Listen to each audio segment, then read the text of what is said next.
Yambo, umwaka mwiza wa 2026 kuri wewe udukurikiye ku mbuga zitandukanye za Iris News na cyane cyane wewe ukurikiye inkuru ya mbere ya Iris Today muri uno mwaka. Waruzi ko mu kwezi kumwe Uburundi buzoshikira amabanga yo kurongora umuryango umwe bw'Afrika Union Africaine. Mu nama ya bose Assemblée Générale itegekanijwe ku matariki ya 14 na 15 Ruhuhuma uyu mwaka, niho Evariste Ndayishimiye azoshikirizwa inkoni y'ubuyobozi bw'uyu muryango mu kiringo c'umwaka wose.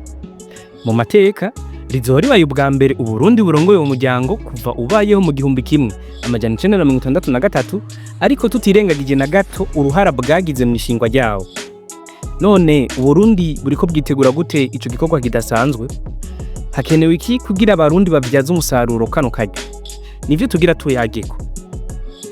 Kugira tuvyumve kumwe, nyemerera ngo usubize mu myaka ya kera uyu muryango ukivuka.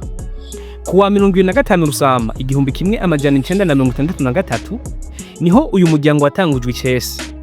Umwami w'Uburundi Mwambutsa IV Bangiricenge ari mu ntwari zatanguje ishirahamwe ry'Ubumwe bw'Afrika OUA, ari naryo ryavyaye umuryango w'Ubumwe bw'Afrika Union Africaine mu 2002. Ico gihe muri Rusama 1963 indongozi z'ibihugu vya Afrika vyari bimaze kwikukira zarakoraniye i Addis Abeba muri Ethiopia kugira zishinga ishirahamwe riharanira ubumwe bwa Afrika.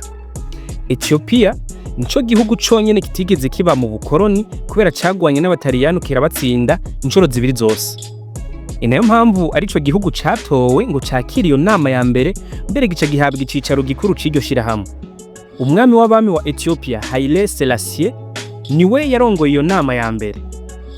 Umwami Mwambutsa IV w'Uburundi ari mu barongoye ibihugu bitavye iyo nama, aho yavugiye ijambo rikomeye ryo gushigikira uwo muryango, yerekana ibibazo bikomeye Afrika yari ifise, anibuta ko igihe cose abanyafrika bazigabura bazisanga badashobora gukingira inyungu zabo.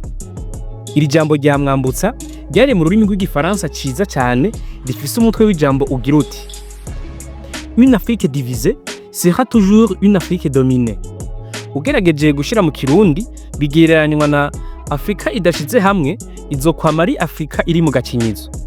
Igicapo c'umwami Mwambutsa kiramanitswe i Addis Abeba hamwe n'abandi bafatwa nk'abavyeyi b'umuryango umwe bwa Afrika, père fondateur de l'unité africaine.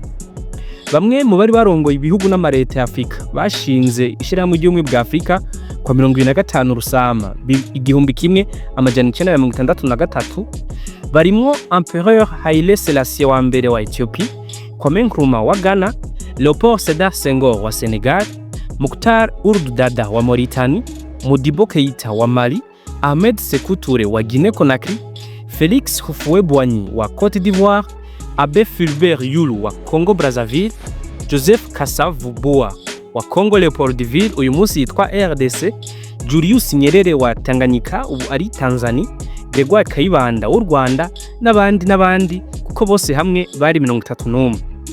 Ariko n'umukuru w'igihugu ca Togo Sylvanus Olympio nawe nyene ashigwa mu bavyeyi b'ubumwe bwa Afrika n'ahatitavye iyo nama. Ari muri babiri banditse amasezerano ashinga OUA, ariko inama yageze haciye amezi 4 agandaguwe n'abasirikare bari barongoye na Lieutenant Etienne Eyadema.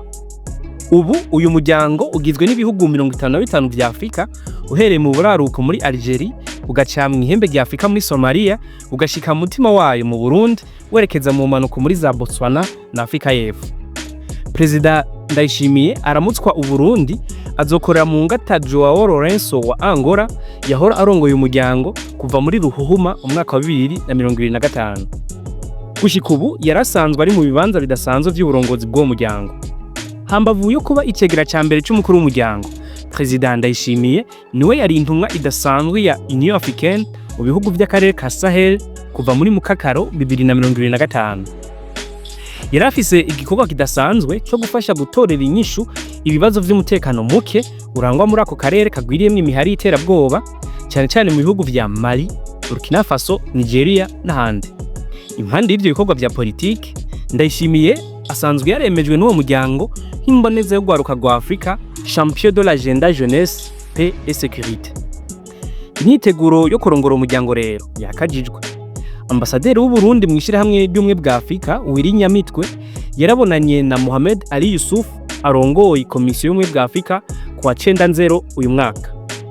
Byumvikana uyu mukuru w'iyo komisiyo agiye kuzokorana vya hafi n'abategetsi b'u Burundi, kuko mu vyajejwe harimwo guhagararira uwo muryango, gushira mu ngiro ingingo zifatirwa mu nama za bose, gukurikiranira hafi ibikorwa by'iterambere bifashe mu mugongo na Union Africaine nk'inyubako, igisata c'amagara y'abantu, amasoko ntangaguvu nk'umuyagankuba, ubutunzi eka n'ibindi bisata.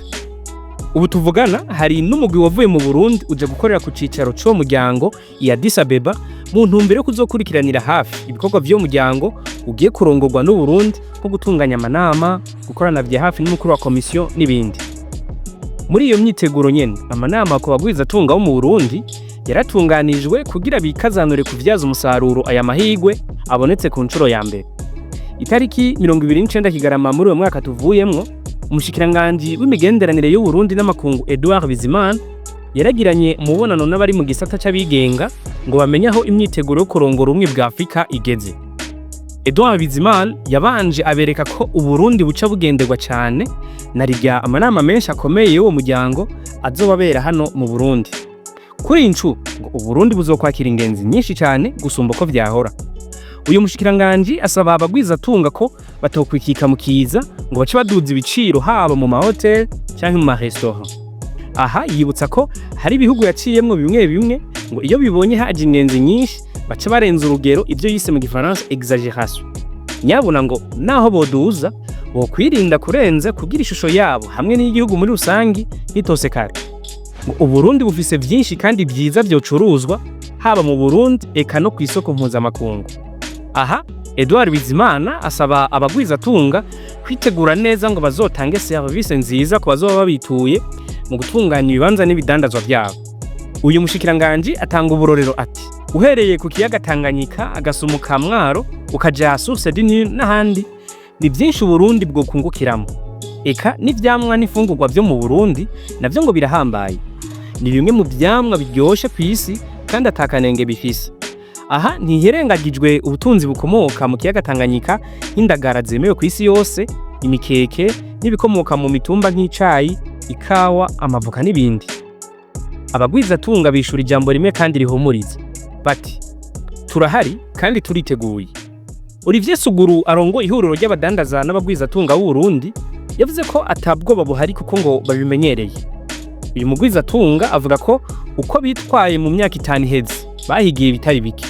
Muri ico gihe ngo Uburundi bwaramutswe imiryango y'akarere nka EAC ndetse na Komeza. Olivier Suguru yijeje umushikiranganji Edouard Bizimana ko abagwizatunga ataco batazokora ngo uyu mwaka Uburundi uzoburamutswa ubumwe bw'Afrika buzogira ico bushitse ko ciza mbere nabo bahungukire.